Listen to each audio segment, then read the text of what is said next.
Bismillahirrahmanirrahim. Assalamualaikum warahmatullahi wabarakatuh. Sahabat-sahabat arah juang dimanapun kalian berada, alhamdulillah kita kembali dipertemukan. Semoga dalam keadaan sehat, segala sesuatu yang sahabat-sahabat kemudian laksanakan itu diberi kelancaran oleh Allah Subhanahu wa Ta'ala.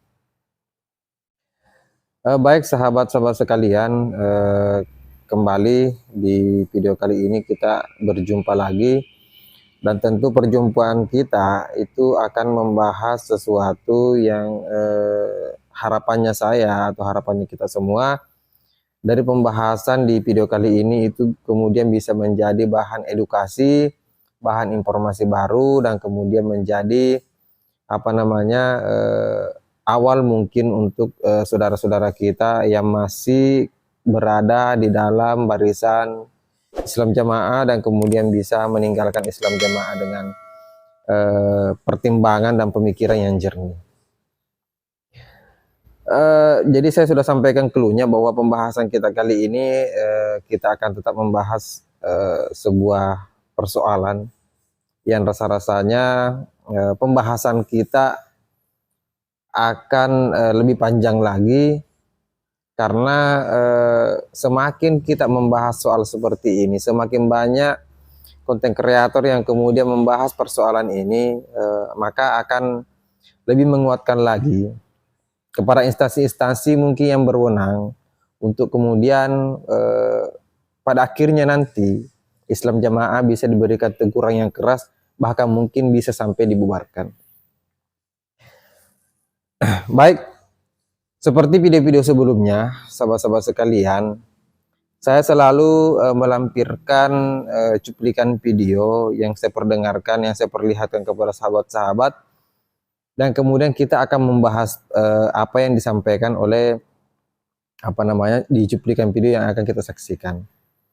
Nah, kali ini ada cuplikan video dari salah seorang mantan jamaah LDII yang kemudian telah keluar juga dan kemudian membeberkan kepada kita semua tentang banyak hal yang dia dapati selama berada di Islam Jamaah. Nah, kita dengarkan dulu dan setelah itu kita diskusikan. Di dalam Islam Jamaah mungkin tafsir itu dianggap sebagai kitab karangan, sehingga tidak diajarkan, atau menurut mereka di dalam Islam Jamaah itu ada istilahnya mangkul, musnad, dan mutasil. Singkatnya, kalau ilmu itu belum dimangkulkan atau gurunya belum pernah mengajarkan, maka tidak boleh murid tersebut membaca sendiri. Ilmu tafsir kalau belum dimangkulkan oleh guru mereka, maka murid juga tidak boleh membaca. Kalau membaca itu disebut tidak mangkul, tidak sah. Nah, seperti itu. Akhirnya ya orang-orang Islam Jamaah itu yang nggak mengerti Ibnu Katsir, tafsir Jalalain, dan lain-lain, mereka tidak mengerti. Baik, sahabat-sahabat sekalian, kita sudah mendengarkan sendiri bagaimana pernyataan atau yang disampaikan oleh sang mantan LDII yang kemudian memberikan informasi lagi kepada kita tentang kondisi Islam Jamaah, kondisi pembelajaran atau keilmuan di dalam Islam Jamaah. Ternyata ada istilah mangkul. Mangkul ini kalau saya mau sederhanakan bahasanya mungkin seperti diijazahkan. Ilmu atau pembahasan keagamaan itu harus diijazahkan langsung. Barulah kemudian ilmu itu kemudian dianggap sah. Ilmu yang kemudian tidak diijazahkan atau tidak dimangkulkan oleh misalnya amirnya mereka, maka itu dianggap ilmu itu atau apa yang dipelajari oleh jamaah, maka itu dianggap tidak sah. Nah, kita tahu sendiri bagaimana di proses pembelajaran atau proses berpengetahuan di dalam Islam Jamaah itu sangat tertutup. Bahkan di beberapa informasi sebelumnya, di sajian-sajian video yang sudah saya share ke sahabat-sahabat, ada beberapa keterangan yang mengatakan bahwa orang-orang yang ada di Islam Jamaah itu tidak dibenarkan belajar atau menuntut sebuah keilmuan kepada orang-orang sekalipun dia labelnya ulama, habaib atau apapun dia, selama mereka bukan barisan dari Islam Jamaah atau tidak pernah berbaiat, maka tidak diperbolehkan belajar ke orang-orang itu. Karena kita tahu sendiri di Islam Jamaah itu yang mereka anggap saudara, yang mereka anggap sebagai orang yang Islam, hanya orang-orang yang pernah berbaiat di Islam Jamaah. Orang-orang yang kemudian di luar barisan Islam Jamaah itu akan dianggap orang-orang yang kafir.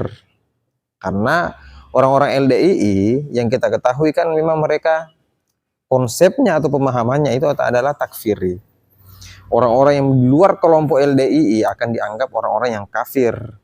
Kemudian orang-orang yang kemudian setelah berada di dalam Islam Jamaah dan kemudian keluar, itu akan diberikan label murtad. Sama posisinya dengan orang yang keluar dari agama Islam. Nah, dari sumber yang kita bahas pada kali ini itu rasa-rasanya lebih menguatkan kita untuk mengatakan bahwa LDII memiliki jalur pemikiran yang sesat dan menyesatkan tentunya. Dan jika hal seperti ini kemudian dibiarkan dan kita tidak mau speak up, kita tidak mau memberikan penolakan, dan kemudian tidak ada tindakan dari instansi-instansi terkait pemahaman dan gerakan yang dilakukan oleh LDII, maka saya merasa bahwa ke depan orang-orang yang awam akan banyak yang diseret masuk di LDII ketika tidak ada teguran, ketika tidak ada tindakan tegas dari pemerintah.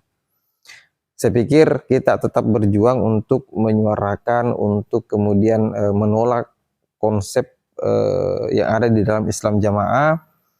Kita konsisten bagaimana caranya LDII atau Islam Jamaah atau JOKAM ini sampai pada akhirnya dibubarkan. Nah, apa bedanya misalnya dengan HTI? HTI memang gerakannya dia agak sedikit frontal dan kemudian di permukaan dia sering muncul di kontestasi politik dan lain sebagainya. Berbeda dengan LDII yang kemudian dia senyap, bergerak di bawah tanah, tapi efek yang ditimbulkan dari Islam Jamaah itu luar biasa. Kenapa? Karena itu langsung bersentuhan dengan orang-orang yang ada di lapisan bawah. Masyarakat yang ada di pedalaman, masyarakat yang ada di perkampungan yang kemudian secara dasar keagamaan lemah, kemudian dimasuki oleh Islam Jamaah secara konsisten, maka yakin dan percaya orang-orang inilah yang kemudian akan menjadi orang-orang fanatik yang sekalipun kita berdakwah, sekalipun kita menjelaskan, sekalipun kita mengajak mereka untuk keluar, mereka pasti tidak akan mau. Kenapa? Karena yang ada di kepala mereka adalah doktrin, yang ada di kepala mereka adalah konsep berpikir yang ala Islam Jamaah, yang terkungkung di dalam dan kemudian tidak bisa berinteraksi, bersosial dengan orang lain.